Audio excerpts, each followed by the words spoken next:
Hello guys, welcome to the biology classes. इस video में हम 11th बायोलॉजी के थर्ड चैप्टर का लास्ट टॉपिक कवर करेंगे, that is life cycle of plants. Now life cycle मतलब the way plant completes its life, what are the various phases it encounter. जब plant के birth से लेके death तक उसमें कौन कौन से फेजेस आते हैं, that is considered in the life cycle. So before understanding this, let us understand the concept that is called as alternation of generation. Alternation का मतलब होता है एक के बाद एक। जनरेशन का मतलब अलग अलग लाइफ फॉर्म का आना।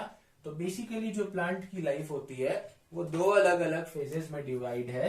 One is called as haploid phase, और ये हैप्लॉइड फेज को कौन रिप्रेजेंट करता है? गेमिटोफाइट। गेमिटोफाइट किसे कहेंगे? जिसमें आपके क्या बनेंगे? गैमेट बनेंगे। और दूसरा फेज होता है आपका डिप्लॉइड फेज, और ये डिप्लॉइड फेज को रिप्रेजेंट करता है स्पोरोफाइट। इसी स्पोरोफाइट से फाइनली क्या बनते हैं? स्पोर्स बनते हैं। वी नो दैट स्पोरोफाइट से स्पोर बना, तो स्पोर से फिर क्या बनता है?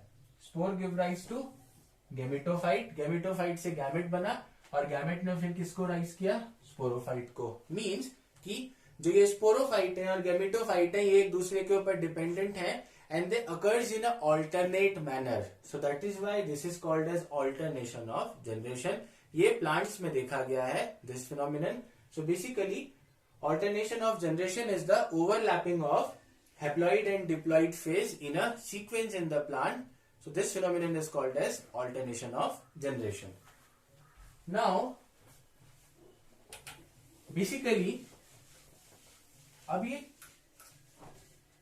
कौन सा फेज पहले आता है, कौन सा फेज डोमिनेंट है, कौन सा फेज किस पे डिपेंडेंट है, इसके हिसाब से प्लांट्स में there are three type of life cycle. The first is called as haplontic life cycle, second is called as diplontic life cycle, and third we will discuss in a bit later. Haplontic, अगर मैं इसके नाम से समझू तो haplontic का मतलब होता है हैप्लॉइड।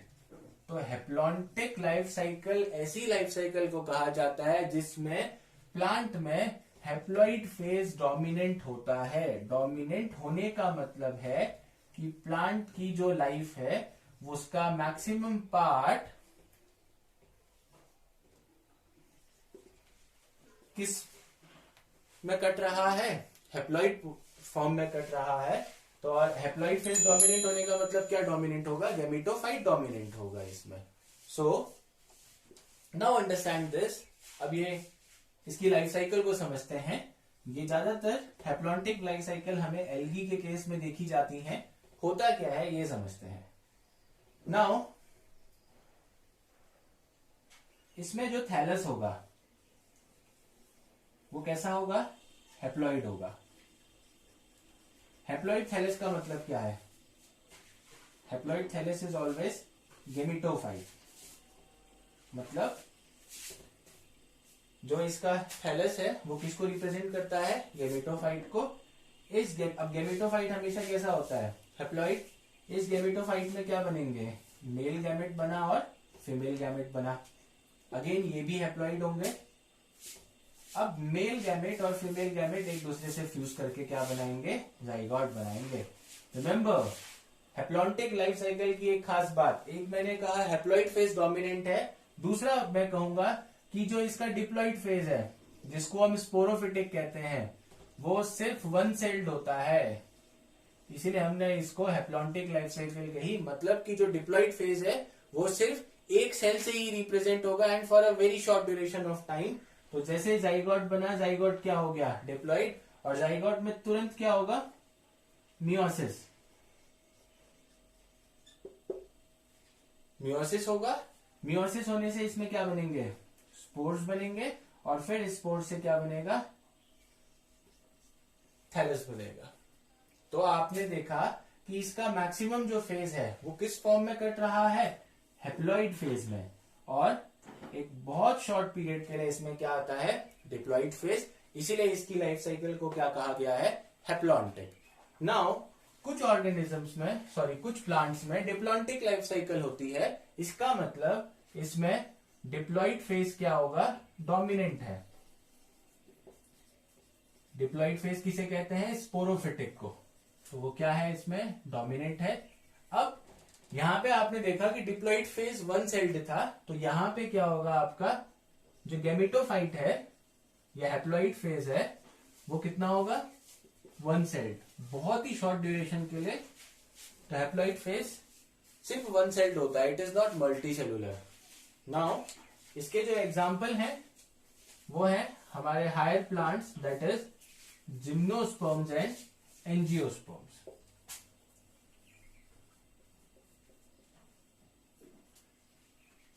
अब इसकी लाइफ साइकिल समझते हैं। Now this is the sporophyte. Sporophyte मतलब जो प्लांट की वेजिटेटिव बॉडी है। स्पोरोफाइट कैसी होती है, डिप्लॉइड होती है। इस स्पोरोफाइट के अंदर क्या होगा, सेक्स ऑर्गन्स होंगे। सेक्स ऑर्गन्स भी कैसे होंगे, डिप्लॉइड होंगे। सेक्स ऑर्गन्स में मियोसिस होगा और मियोसिस से क्या बनेंगे, मेल और फीमेल गैमेट बने। मियोसिस से गैमेट बने हैं तो अगेन कैसे होंगे, हैप्लॉइड। अब जैसे ये गैमेट बनेंगे, ये गैमेट क्या करते हैं, फ्यूज करके क्या बना देंगे, जाइगोट, और जाइगोट से क्या बनेगा, एम्ब्रियो, और ये एम्ब्रियो फिर से जर्मिनेशन में क्या देगा, स्पोरोफाइट। तो आप देखेंगे कि ये भी डिप्लॉइड है जाइगोट, एम्ब्रियो भी डिप्लॉइड है, तो इसमें डिप्लॉइड फेज ज्यादा है और हैप्लॉइड बहुत ही शॉर्ट ड्यूरेशन के लिए होता है। So that's why this life cycle is called as diplontic life cycle. Now, in some plants like pteridophytes and bryophytes, एक अलग फॉर्म का लाइफ साइकिल है, that is called as haplodiplontic life cycle. अब reason ये है कि इसको अलग कैटेगरी में इसलिए रखा गया है क्योंकि इसमें जो गैमेटोफाइट होता है और स्पोरोफाइट होता है, डोमिनेंट कोई भी हो सकता है डिपेंडिंग कि वो ब्रायो है या टेरिडोफाइट है, बट यहाँ पे मेन बात यह है कि ये दोनों क्या होते हैं, मल्टी सेलुलर। वहां पे हमने देखा था एक फेज अगर डोमिनेंट है तो उसका अपोजिट फेज सिंगल साइड से रिप्रेजेंट होता है, बट यहाँ ऐसा नहीं है। समझते हैं ब्रायोफाइट से। हम जानते हैं कि ब्रायोफाइट में डोमिनेटेड पार्ट कौन सा है, गेमिटोफाइट। मल्टीसेलुलर है, अच्छा खासा थैलस बनाता है जिसमें सेक्स ऑर्गन्स बनते हैं। तो इसमें आपके क्या हो गए, सेक्स ऑर्गन, मेल फीमेल, जिसको तुम एंथ्रीडियम आर्किगोनियम या एंथ्रीडियो4 आर्किगोनियो4, जिसके अंदर मेल और फीमेल गैमेट बनेंगे। सेक्स ऑर्गन से आपका मेल गैमेट बना और फीमेल गैमेट बना। ये हैप्लॉइड है, सेक्स ऑर्गन्स इसके अंदर बन रहे हैं तो ये भी हैप्लॉइड है और गैमेट भी क्या है, हैप्लॉइड है। अब ये दोनों फ्यूज करके क्या बनाया, जाइगोट। जाइगोट कैसा है, डिप्लॉइड। जाइगोट डिवाइड करके क्या बनाता है, स्पोरोफाइट। फुट सीटा कैप्सूल अगर याद होगा तो। अब इस स्पोरोफाइट में मियोसिस होती है और मियोसिस से फिर क्या बने, स्पोर बने। स्पोर कैसा होगा, हैप्लॉइड, और ये स्पोर फिर जर्मिनेट करके क्या बनाएगा, गेमिटोफाइट। पॉइंट ये है कि यहाँ पे गेमिटोफाइटो या स्पोरोफाइटो दोनों मल्टी सेलुलर है। हालांकि ब्रायोफाइट में sporophyte is dependent on the gametophyte, so that's why it comes under the category of haplodiplontic life cycle. Coming to the last part, now what happens in pteridophyte. Pteridophyte में इसका ठीक उल्टा होता है। Now in pteridophytes, the main plant body is sporophytic. तो sporophytic का मतलब है मेन प्लांट बॉडी क्या होगी, डिप्लॉइड होगी। तो इसके अंदर क्या बनेंगे,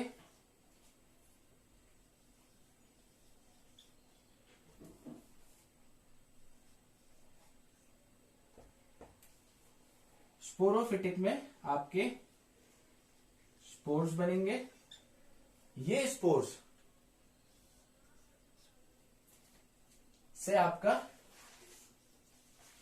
क्या फॉर्म होगा, गेमिटोफाइट होगा। रिमेंबर, जब स्पोरोफाइट से आपका स्पोर बनेंगे तो ये किस प्रोसेस से बनते हैं, मियोसिस से बनते हैं। ये स्पोर जर्मिनेशन से क्या बनाते हैं बेटा, गेमिटोफाइट बनाते हैं। नाउ दीज गेमिटोफाइट ये जर्मिनेट करके, आपको याद होगा एक टर्म था जिसे कहा जाता है प्रोथैलस। इस प्रोथैलस में आपके मेल और फीमेल सेक्स ऑर्गन होंगे, जिसमें मेल फीमेल गैमेट बनेगा। ये गैमेट फ्यूज करके क्या बनाएंगे, जाइगोट। जाइगोट कैसा होता है, डिप्लॉइड। ये जाइगोट ग्रोथ करके क्या बनाएगा, एम्ब्रियो। और फाइनली एम्ब्रियो से फिर से क्या बन जाएगा, स्पोरोफाइट। तो इसमें आपका मेन फेज कौन सा है, स्पोरोफिटिक फेज है, और स्पोरोफिटिक फेज से क्या बनता है, गेमिटोफिटिक फेज बनता है। So this completes the haplodiplontic life cycle and all the various types of life cycle. So that is all for today. In case if you have any doubt, just let me know.